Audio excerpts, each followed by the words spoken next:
नमस्कार दोस्तों, स्वागत है आपका जीके विद मितेश सर में। जो पहले के जो वीडियो थी उसमें जो कक्षा 6 के जो इतिहास में जो पढ़ रहे थे हम, हमारा अतीत से पहले वीडियो बनाए थे ताकि हम जो पूरा पाषाण काल है, मध्य पाषाण काल और नव पाषाण काल उसको समझ सकें। तो देखिए, कक्षा 6 के इतिहास की जो किताब है उसका जो पाठ है उसका नाम है हमारा अतीत। पत्थर पर जो लेख उत्कीर्ण किए जाते हैं, पत्थर पर जो लेख उत्कीर्ण किए जाते हैं वो होते हैं शिलालेख। ये पहले ही बताया था। पत्थर पत्थर है,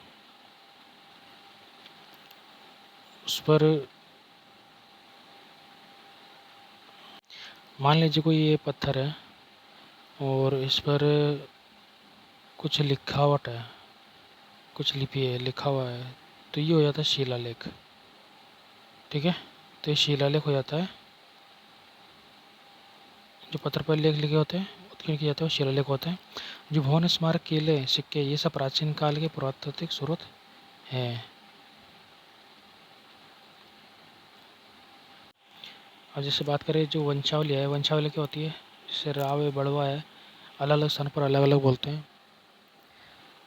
राव, बड़वा, भाट, बारोट, जागा, तीर्थ, पुरोहित, पंडे, रानी मंगे, हेलवा, पंजीकार आदि ने जो संपूर्ण विवरण अपनी बही में संजय रखा है। अभी जैसे हम सोचते हैं कि जो बस इतिहास है वो बस राजा महाराजाओं का ही है, लेकिन नहीं। इतिहास है प्रत्येक व्यक्ति का है। उसके जो वंश है, खानदान है, उसका सबका अलग अलग इतिहास है। वो ये व्यक्ति है जो उनके जो खानदान है उनका इतिहास का ध्यान रखते हैं, उसका लेख लिखते हैं। एक चीज़ ये है कि मनुष्य के जन्म से लेकर के जो लिपि के विकास तक का जो काल है वो प्रागैतिहासिक काल कहलाता है या पुरातैतिहासिक काल कहलाता है। दोनों एक ही है।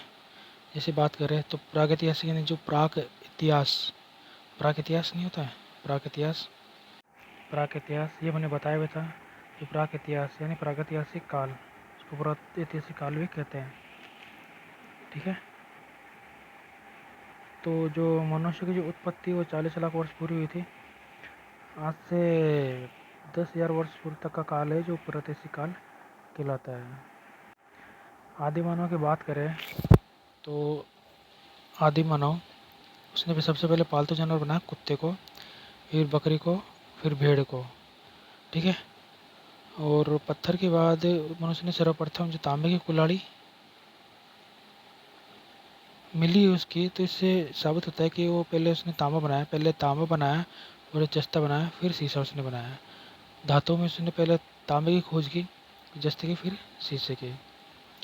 जो मानव है वो प्रकृति के पास में भी करने लग गया, कपड़े बुनने लग गया और आदि कार्य करने लग गया। और इसको जो जीवन है वो संवरने लग गया।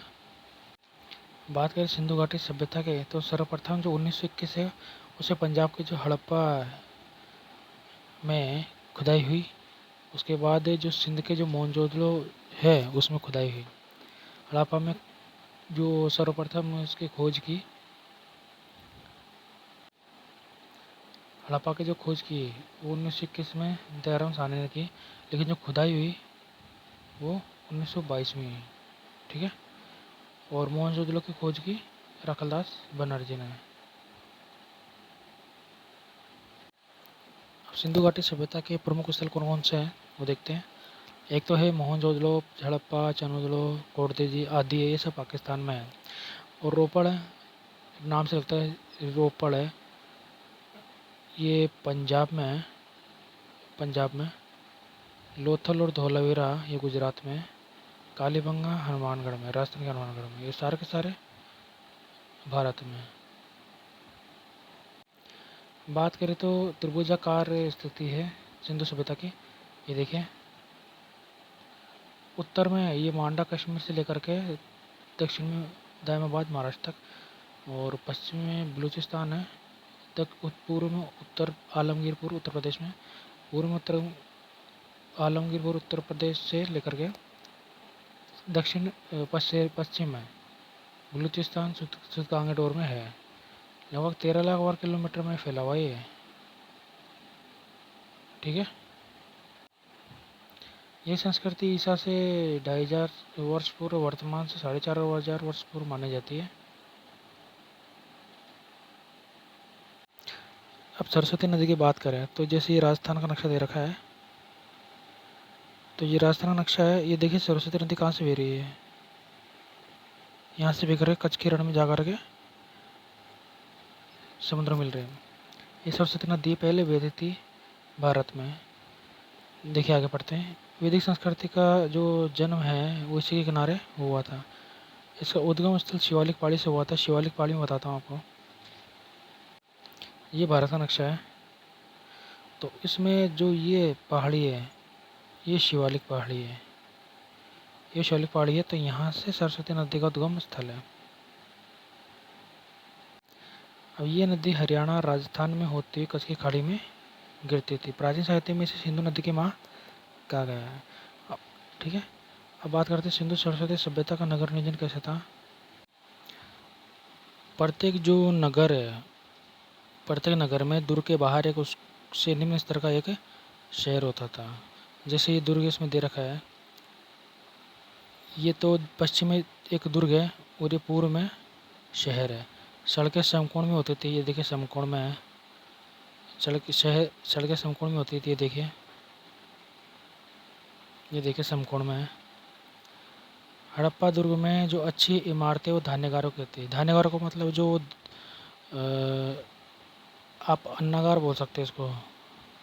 अन्नागार है, जैसे जो धान है उसे बरसात से बचाने के लिए जो सबसे अच्छी इमारतें थी वो धान्यगारों की ही थी। ठीक है। नदी के इसी भाग में जो भट्टियाँ होती थी, भट्टियों में जो तांबे है, कांसे, टीन आदि की वस्तु तैयार होती थी। खुदाई में जो है वो सभा भवन निकले हैं और बाजार भी निकले हैं, चौक निकले हैं, स्नान कुंड भी निकले हैं। ठीक है। जो भवन की दीवारें वो मोटी होती थी, खिड़की के दरवाजे अधिक होते थे, तेल की बड़े बड़े मटके होते थे, रसोई के पास नाली होती थी, ढकी हुई जानवर रखने के स्थान होते थे।